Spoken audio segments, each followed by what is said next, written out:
Hello everyone and welcome to another podcast. I am Suramya Sharma and today we will be talking about the region you might not expect India to link up with, and that is the Arctic.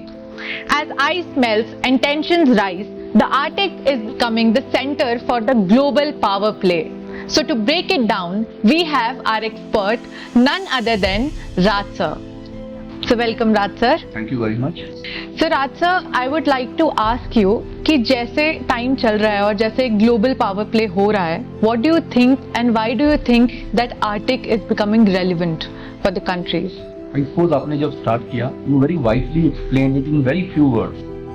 जैसे जैसे global warming बढ़ता जा रहा है, ice melt होती जा रही है, वो सी लेन जो पहले हमेशा फ्रोजन था, बहुत छोटे टाइम के लिए ड्यूरिंग द समर्स वहाँ पर कुछ नेविगेशन पॉसिबल होती थी. Now it is becoming an all weather kind of a sea lane of commerce और communication. SLOC what we call them. यहाँ पे रेगुलर शिपिंग होगी. मोर ओवर पिछले कुछ टाइम में यू वुड हैव सीन, तो यहाँ पर जो बॉर्डरिंग कंट्रीज हैं आर्कटिक के आसपास की, they have started their military activities. Naval basis बनने शुरू हो गए हैं, सबमरीन्स डिप्लॉय कर दिए गए हैं. तो अब ये रीजन जियो स्ट्रैटेजिकली बहुत ज्यादा इंपॉर्टेंट होता जा रहा है.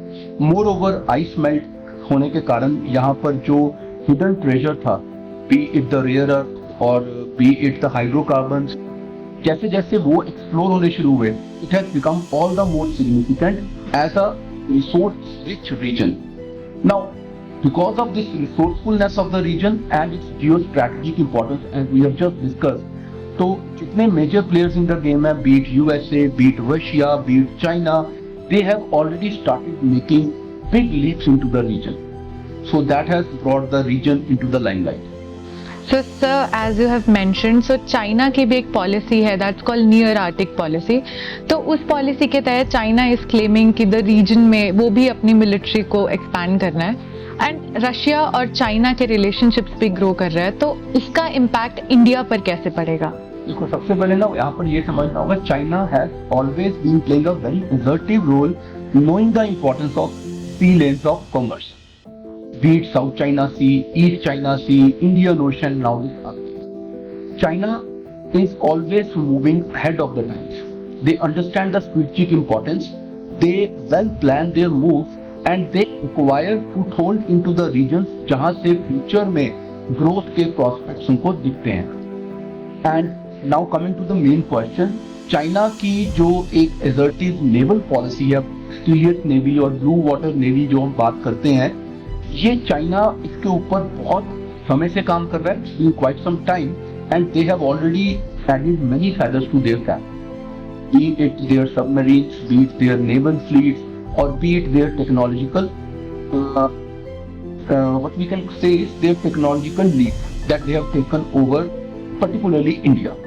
Now, when I talk about their close proximity with Russia, that is a matter of not a very big concern, because India too have a very cordial relation with Russia, as we have seen that the relation has been tested while there has been war against Ukraine. So India has played very smartly, or I would say very diplomatically, not to annoy Russia at all. But yes, the more the close proximity between Russia and China, and on the other hand, India getting involved into the US game plan in the region, for example, India being part of Quad, can be a matter of concern in the near future. So I believe that India has to continue with the same policy as we have always been, basically, what you call it, the strategic autonomy of your foreign policy, or perhaps your non-alignment, and these are the yardsticks which have always been successful as far as India's internal, external, economic, political, international, any aspect of your diplomacy is concerned. So sir, India released its Arctic policy in 2022. Yes. But it talked about science, climate and sustainability. Don't you think that with the changing scenario, the policy has basically been outdated now? If I'm not wrong, I believe it was in 1920, even before we were independent, while we were being ruled over by the Brits. So we started having some kind of vision about the Arctic. We started thinking about it, we started looking into that direction.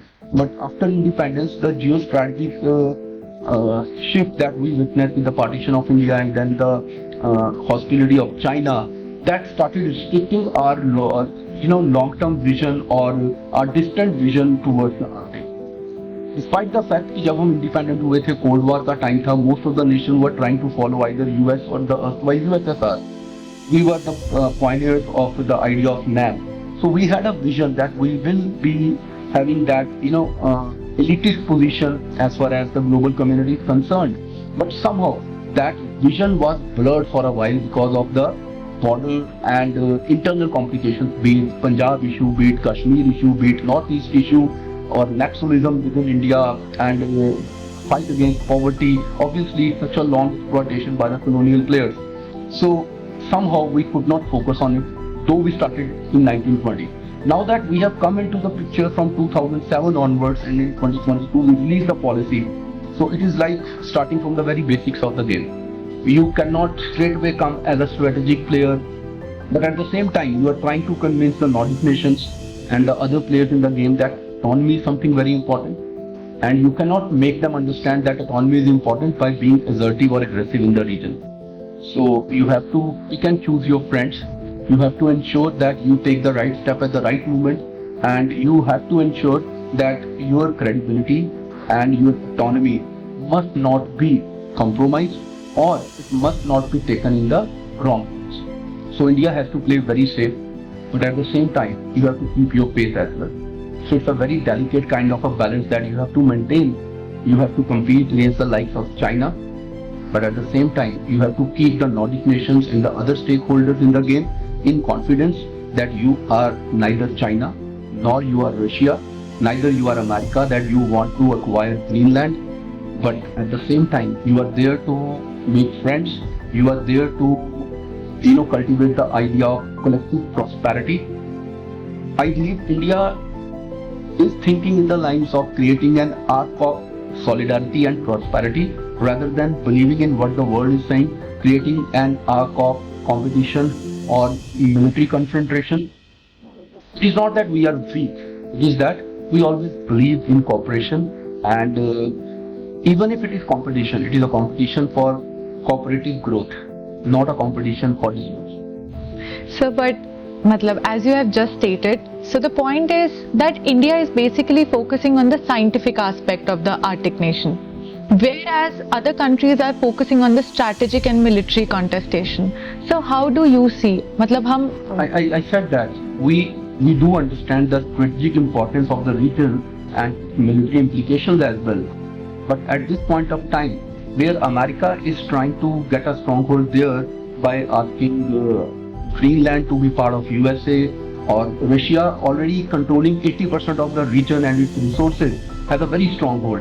China already is a player of the game who is overly aggressive and assertive. We are none of them. We are different. We understand the strategic importance of military implications, but at the same time, we would want to continue with our old tradition of talking about peace, coexistence, mutual growth, mutual respect, and by focusing on the scientific and the environmental concerns in the region, we are trying to make it clear to the world that we understand the importance of the region. Do you understand the importance of environment? Do you understand the importance of science? Do you understand the importance of coexistence? Do you understand the importance of collective growth? If you do not, if you leave us with no other option, we will also explore these possibilities. Having said all this, let me focus on one very important fact here. India has been bestowed with a great and a very prosperous kind of reach or place inside the Indian Ocean. Agreed that if this new route, what they call it MSR, it becomes operational, it will compromise the importance of Indian Ocean. So India for the while has to also think about how to keep it intact, or rather how to make it more influential in the coming times. So while the world is focusing more towards the new route, India knows that from history it has been that the Indian Ocean has been the main sea route connecting the West Asia to Europe and to Africa, and then to eastern side of the world, to Far East. Indian Ocean has always been a very important part. And I suppose India has to balance looking towards the new opportunities without compromising the advantage that it had. Sir, rightly so. I was about to ask you this question only, that how will it impact our Indian Pacific Ocean initiative and our Sagar policy, as Arctic Ocean's influence will all rise, as we can see it is rising. तो उससे हमारे सागर और IPOI जैसी policies पे क्या फर्क पड़ेगा? That's what I said. You have to keep your focus. You have to keep your balance. It is widely said by people, new opportunities will never make the old opportunities obsolete. If they can be synchronized, if they can be brought in conformity, then they can create bigger opportunities. Arctic alone cannot connect the entire world. And the relevance of Indian Ocean will never cease to be. Right. And so, how do you see the rising importance of Arctic with the coming 10 years? कि अगले 10 साल में आपको क्या Yes, लगता it है? is going to be a game changer. There is no denying the fact, and India has to put its foot on the pedal and face up to match the rise of other players in the region. But as I said, it has to be very cautious. It has to be in continuity of what we had always been doing, at least from 1947. Ours is not a vision of creating a fragmented world. Ours is a vision of Vasudev Kutumbakam. Yeah. Right? Right. Thank you so much, sir. It was really insightful, and I hope we have a podcast again soon. Very So soon. thank you, sir. Thank you.